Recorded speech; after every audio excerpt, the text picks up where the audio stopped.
All right, guys, let's hop right into it. In today's day and age where technology is ever evolving, there's so many different videos on different lens reviews, different camera reviews. It's so easy to get caught up in all of the hype and get caught up in all of the things that we see on the internet and kind of just project that stuff on ourselves.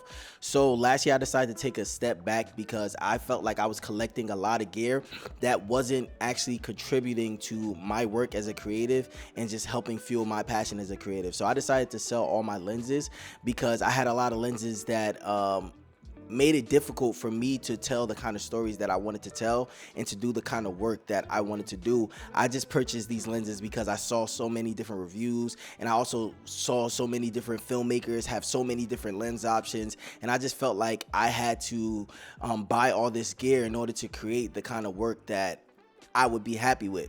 But last year, I made a priority to try to find my voice as a filmmaker, which I'm still searching for now, just finding my voice as a filmmaker, as a storyteller.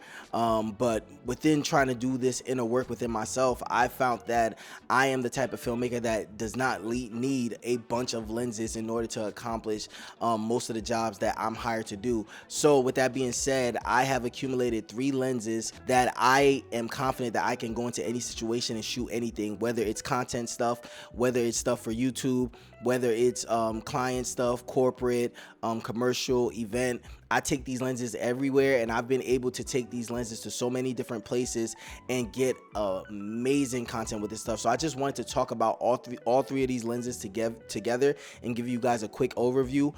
Just to let you guys know, all of these lenses I did longer reviews on my page. So if you want to go check out what I said about these lenses around the time when I first got them, you guys can go ahead and check that out. All right, now you already know what time it is. If you like content like this, make sure you like and subscribe to your boy. It means a lot to me. But let's get right back into the video. All right, now the first lens I'm so excited to talk to you guys about, this is the center of my lens kit. Honestly, this lens has been one of the best lens purchases I've made ever. I'm so happy with this lens, and this is the Sigma 28 to 45 f1.8. Now I'm gonna let you guys know really quick some things about this lens. This lens is the perfect middle ground lens. So my favorite focal length is a 35 millimeter, and I feel like with this lens, it's kind of like a prime zoom, but it's basically a prime zoom because you get a f1.8 aperture, so you're able to get nice, beautiful, creamy bokeh, but then you're also able to have that flexibility to zoom in and zoom out. And I use this lens for everything, for interviews, for B-roll shots. This lens pretty much lives on my FX6 for most of the day.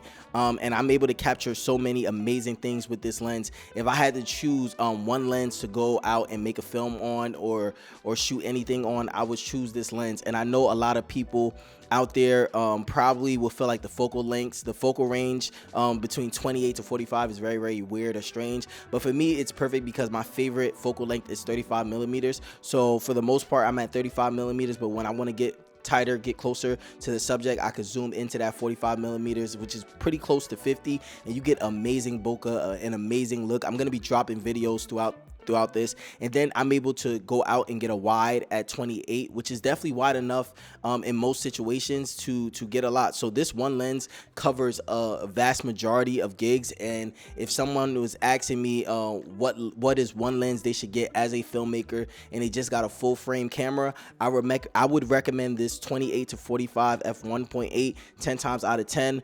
If you don't want to go for something like this, you can definitely go for a 24 to 70. So the Sigma 24 to 70 is really good, and then also the Sony G Master 24 to 70 is really good. At the end of the day, it's a preference thing. For me, I feel like for my style, I like to prioritize versatility, and this lens gives me the absolute most versatility, especially because this is going with my Sony cameras. So the number one thing that I'm thinking about with this lens is the fact that it has that 1.8 aperture, so I'm able to shoot in low light conditions no matter what is thrown at me. If I'm in an area where the lighting isn't too good and I don't have enough lights to just light up the whole room, whether I'm shooting an event, whatever it is, and I need to stop down to f1.8 in order to get more light, I can do that with this. And then also I could get that creamy bokeh in the background. So when it comes to everything, this lens is beautiful. And then another thing that really influenced my decision is that when I use this lens on my Sony a7 IV, I could crop into Super 35 mode, and now I have a 1.5 crop factor on this 28 to 45. So now this 45 millimeters Don't quote me on this. I think it's around, like, it could go reach as far as like 70 if I do that crop. And then also, most Sony cameras have clear image zoom, so don't let that scare you guys, because I've used clear image zoom a bunch of times, and it'll save you in a lot of situations where you just need to get tighter. The shots have still been amazing, and yeah, this lens I would recommend to anyone. Now, if you're starting off and let's say you have a FX30 or Super 35 camera, I would recommend the Sigma 18 to 35, and that is basically the same equivalent to this camera but for Super 35 cameras. And I use that camera literally for years, and I feel like that's why I love this lens so much. Did I just say camera? Y'all know what I'm talking about. I think that's why I love this lens so much, just because it's pretty much the Sigma 18 to 35, and yeah, it's literally beautiful and amazing. I'm going to be dropping footage all throughout. All right, guys, and the next lens I want to talk to you guys about is the Tamron 70 to 180 G2 f2.8. You guys are going to see the #1 common theme when it comes to my lens selections and my choices is versatility. I want to be able to pick tools that's able to help me out in so many various different situations, because there's so many times where I'm not walking into controlled environments. This lens just covers so much. And just to give you a quick synopsis, so you get that 70 to 180, so basically like a 70 to 200 focal range, so you're able to zoom into your subject. So whether you're shooting events, corporate videos, or even interviews, and you're trying to get a tight shot, you're able to zoom in and get a beautiful tight shot. Another thing about this lens that I absolutely love is I kind of use this as a macro lens, because the minimum focus distance is extremely low, so you're able to get close, very close to different subjects, and get amazing close-up shots without having a macro lens. So because I don't currently own a macro lens, this lens in particular serves so many different capacities for me. So I'm able to use it as a long-range zoom lens, whether I'm shooting sports, events, or I need that second interview shot, a nice tight shot of someone's face, or whether I'm getting detailed shots. I'll put this camera on and I'll use that minimum focus distance, and trust me guys, it's definitely amazing.